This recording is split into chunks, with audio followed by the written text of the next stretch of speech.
Hello বন্ধুরা, আমি আবারও আপনাদের জন্য একটি নতুন গল্প নিয়ে চলে এলাম। আজকের গল্পের নাম চার বন্ধুর জঙ্গলের পিকনিক। বন্ধুরা, গল্পটা কিন্তু শেষ পর্যন্ত শোনার অনুরোধ আপনাদের কাছে। চলুন বেশি কথা না বাড়িয়ে এবার গল্প শুরু করা যাক। গল্প পিকনিকের পরিকল্পনা। চার বন্ধু রাজীব, তুহিন, আরমান এবং বিক্রম শহরের ব্যস্ততা থেকে মুক্তি পেতে কাদম্বরী জঙ্গলে পিকনিকে যাওয়ার সিদ্ধান্ত নেয়। আরমান সতর্ক করে বলে, ওখানে ভূতের গল্প শোনা যায়, কিন্তু রাজীব ও বিক্রম এসব কুসংস্কার বলে উড়িয়ে দেয়। জঙ্গলের পথে শনিবার ভোরে চার বন্ধু পিকনিকের জন্য রওনা দেয়। গ্রামের রাস্তা পেরিয়ে জঙ্গলের পথে ঢুকলে চারপাশ নীরব হয়ে যায়। বিক্রম গিটার বাজাতে শুরু করলে পরিবেশ কিছুটা হালকা হয়, কিন্তু হঠাৎ চপের আড়ালে একটা ছায়ামূর্তি দেখে বিক্রম সবাইকে সতর্ক করে। গভীর জঙ্গলে ওরা একটা খোলামেলা জায়গা খুঁজে পায়। সেখানে তাঁবু খাটিয়ে চাদর বিছিয়ে ওরা বসে পড়ে। গানের সুরে চারপাশটা প্রাণবন্ত হয়, কিন্তু তখনও বিক্রমের মনটা খুঁতখুত করে। চোখে দেখা সেই ছায়াটা কি সত্যিই ছিল? বিকেলের দিকে পাখিদের ডাক ধীরে ধীরে বন্ধ হয়ে যায়। চারদিকে অদ্ভুত নীরবতা নেমে আসে। তুহিন হঠাৎ দূর থেকে কারো কান্নার শব্দ পায়। সে বন্ধুদের বললে সবাই প্রথমে পাত্তা দেয় না, কিন্তু কিছুক্ষণ পর রাজীবও সেই শব্দ শুনতে পায়। এটা তো মানুষের কান্নার মতো শোনা যাচ্ছে, আরমান বলল। সন্ধ্যার অন্ধকার ঘনিয়ে আসতেই চারপাশ আরো ভয়ানক হয়ে ওঠে। একটা ছোট ল্যাম্প জ্বালানো হয়, কিন্তু আলো খুবই ক্ষীণ। রাজীব মজা করে বলে, ভূতের গল্প বল আরমান। কিন্তু আরমান গম্ভীর মুখে বলে, গল্প নয়, ভূত নিজেই দেখবি হয়তো। হঠাৎ তুহিন ফিসফিস করে বলে, চপের আড়ালে একটা মানুষ দাঁড়িয়ে আছে। সবাই তাকিয়ে দেখে সত্যিই একটা লম্বা কালো ছায়ামূর্তি দাঁড়িয়ে আছে। তার লাল চোখ অন্ধকারে জ্বলজ্বল করছে। রাজীব চিৎকার করে বলে, কে ওখানে? কিন্তু মূর্তিটা কোনো উত্তর না দিয়ে গাছের আড়ালে চলে যায়। ভয়ে সবাই সিদ্ধান্ত নেয় রাত না কাটিয়ে বাড়ি ফিরে যাবে। ওরা তাড়াতাড়ি তাঁবু গুটিয়ে ফেলতে শুরু করে, কিন্তু তখনই বিক্রম খেয়াল করে তুহিন নেই। সে বলে, তুহিন কোথায়? ও তো আমাদের সঙ্গে ছিল। সবাই চারদিকে খুঁজতে থাকে, কিন্তু তুহিনকে কোথাও খুঁজে পায় না। তুহিনকে খুঁজতে খুঁজতে হঠাৎ দূর থেকে এক ভয়ানক চিৎকার শোনা যায়।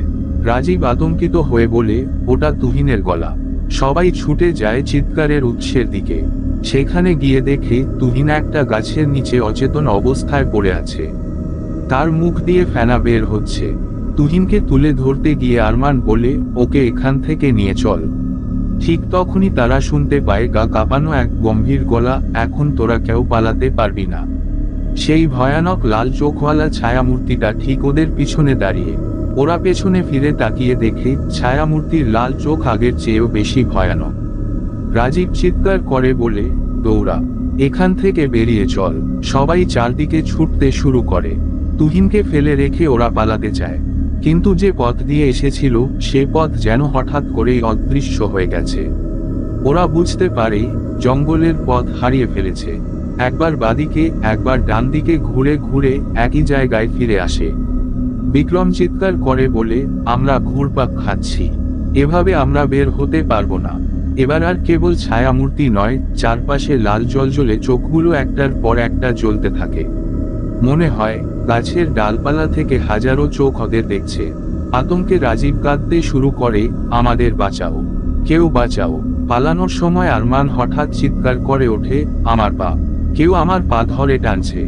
বাকিরা তার দিকে তাকাতে না তাকাতেই আরমানকে অন্ধকারে টেনে নিয়ে যায় কিছু একটা। তার চিৎকার ধীরে ধীরে মিলিয়ে যায়। রাজীব আর বিক্রম দুজন এখন একসঙ্গে। হঠাৎ ঝোপের ভেতর থেকে বিক্রমের সামনে সেই ছায়ামূর্তিটা দাঁড়িয়ে যায়। বিক্রম দৌড় দিতে গেলে ছায়ামূর্তি তার সামনে এসে বলে, তোরা আমার জঙ্গলে ঢুকলি কেন? ভয়ে রাজীব একটা বড় গাছের আড়ালে লুকিয়ে পড়ে। চারপাশে ভয়ানক নীরবতা। ধীরে ধীরে সে শুনতে পায় মাটি ঘষে ঘষে পায়ের শব্দ। শব্দটা তার কাছেই আসছে। রাজীব নিজের নিঃশ্বাস আটকে রাখে। এক মুহূর্ত পর রাজীব বিক্রমের ভয়ঙ্কর চিৎকার শুনতে পায়। বিক্রম আর চিৎকার করে না, শব্দ থেমে যায়। রাজীব এখন একা। সে জানে পালানোর আর কোনো উপায় নেই। সে কান্নাকাটি শুরু করে, আমাকে ছেড়ে দাও, আমি চলে যাব, আমার বন্ধুরা মারা গেছে, আমাকে ছেড়ে দাও। কাঁদতে কাঁদতে রাজীব পেছনে তাকিয়ে দেখে সেই লাল চোখওয়ালা ছায়ামূর্তিটা ঠিক তার পেছনে দাঁড়িয়ে।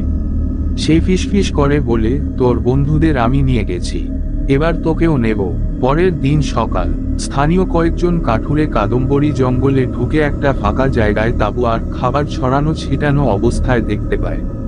কিন্তু চারজন বন্ধুর কেউ সেখানে নেই। তাদের পায়ের ছাপ ছাড়া আর কিছুই নেই। স্থানীয় এক বৃদ্ধ বলে, ওরা কি চারজন ছিল? বলেছিলাম তো, কাদম্বরী জঙ্গলে রাতে কেউ টিকে না। ওই ছায়া মানুষ কাউকে ছাড়ে না। এরপর কাদম্বরী জঙ্গলে আর কেউ যায়নি। লোকমুখে গল্প ছড়িয়ে পড়ল যে চার বন্ধু এখনো ওই জঙ্গলে ঘোরাফেরা করে, তোরাও এখন ভূত হয়ে গেছে।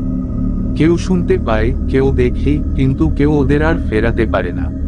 গল্পটা এখানেই শেষ। বন্ধুরা, গল্পটা যদি আপনাদের ভালো লাগে, ভিডিওটিতে একটি লাইক ও চ্যানেলটিকে সাবস্ক্রাইব করে দেবেন। আজকের মতো বিদায় বন্ধুরা, আবার দেখা হবে নতুন কোনো গল্প ও টপিক নিয়ে।